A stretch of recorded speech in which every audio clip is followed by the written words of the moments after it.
There are three requirements for being president of the United States. You have to be a resident of the United States for at least 14 years. You have to be a natural citizen of the United States, which means you have to have been born in the United States, and you have to be over the age of 35. But apparently, as I checked the websites, it appears that citizenship and residence and age are the only prerequisites for being president of the United States, and these websites say the same thing. You have to have these three things, and these are the only criteria for being president of the United States. Let's look at one of the examples of one of the presidents of the United States. John F. Kennedy was one of the youngest presidents to ever become leader of America. And let's look at his early history. He was in the Navy. He was a representative, and he was a senator before he was president.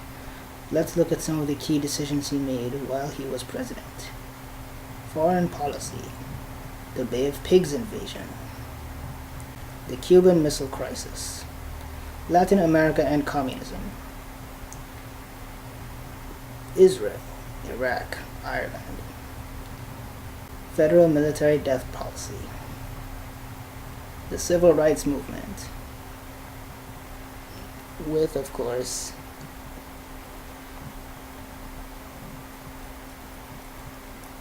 Martin Luther King Jr.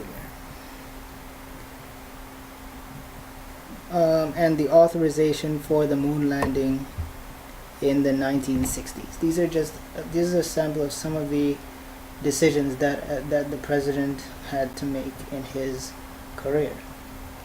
And what else? So one of the reasons I would like for a prerequisite of a person to be president of the United States would be to serve an office under the president, either a senator, a congressman, or a representative. Why? Because the senators, congressmen, representatives, governors, etc. are people who are in the field of politics and have studied and implemented themselves into the political field, as opposed to people who come in and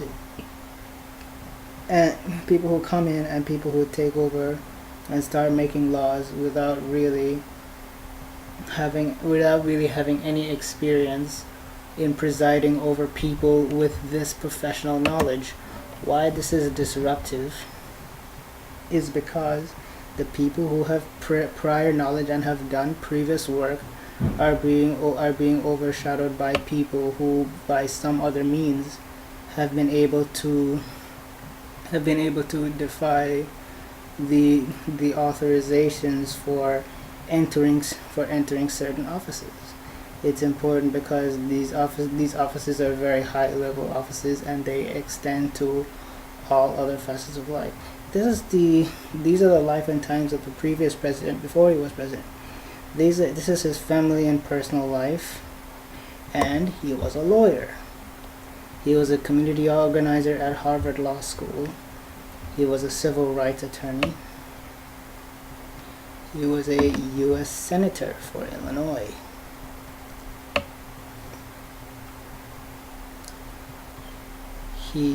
And before he was president. So this is an example of a person who had a relatively strong background in lawmaking, and was more devoted to his lawmaking career in his history. Let's look at Donald Trump's history.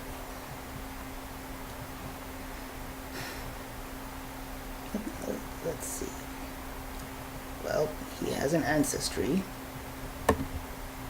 He has an early life and education. He has a family. He went to military school. Religion, health, wealth, real estate, Palm Beach, golf courses, Miss Universe, The Apprentice. He vaguely expressed an interest in 1987 and never did anything about it since then. And now he's president. Let's look at another example.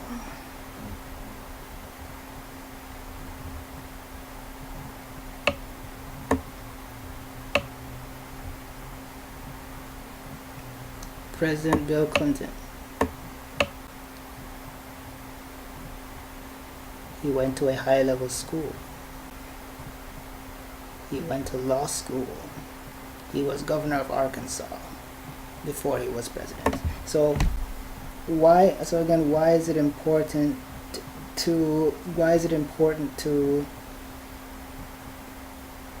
for this prerequisite to be in effect? It's because people like Bill Clinton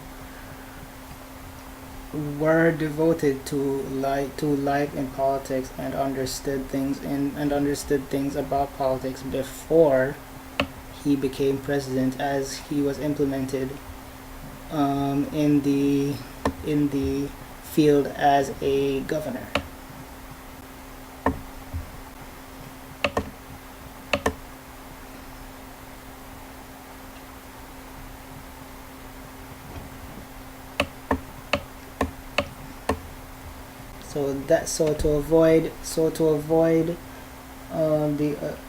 To avoid future obtrusiveness of the crossing over of the fields, in this case real estate with public policy, it should be noted that a public servant must have served office and garnered respect of the people while serving an office under the president before they can actually try to become president. Thank you.